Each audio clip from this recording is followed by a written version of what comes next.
Welcome to the Spotlight, guys. My name is Benson, and I want to welcome the new members who've just joined us, about 300 subscribers. Thank you, guys, from my last video. I've not been here. I want to welcome you.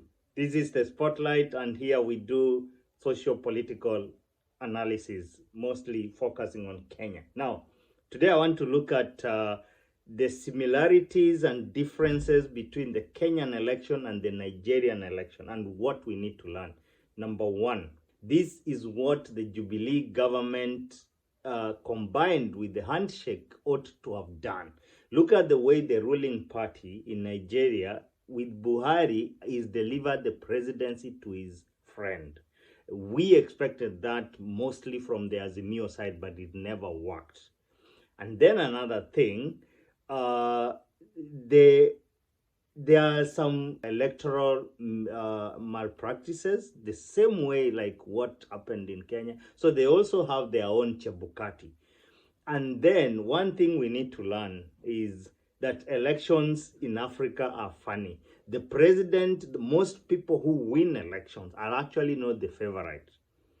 The favorite people are actually pending, and they are calling press conferences and trying to challenge the elections. That is what is happening. Exactly what is happening with Peter Obi in Nigeria is what is happening with our own Raila Odinga in Kenya.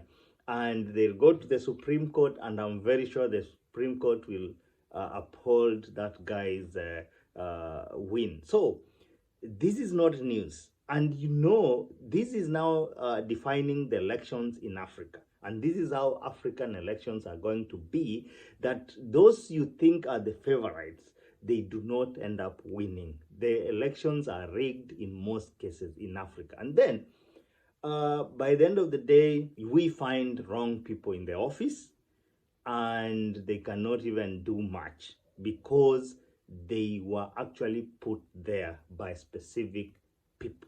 They did not win the election. So they do not even represent. I know some UDA voters are going to abuse me here. So before you say anything, think twice. I'm not a UDA representative. I don't represent anyone from UDA. So I'm not here to please you. I'm here to say things the way they are.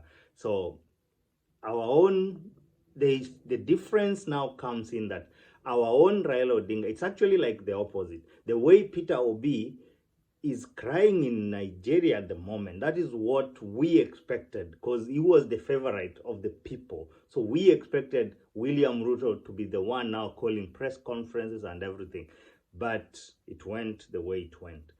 Yeah, but again, now we look at what other lesson can we learn from the Nigeria election. Look at the age of that guy, and it gives Raila Odinga hopes that there's still hope in 2027. So it's a game changer. So the Nigeria election is not just by a mere coincidence. It has some message it sends straight to Kenya and other countries, that Raila Odinga is smiling despite his age, that he has a chance in 2027.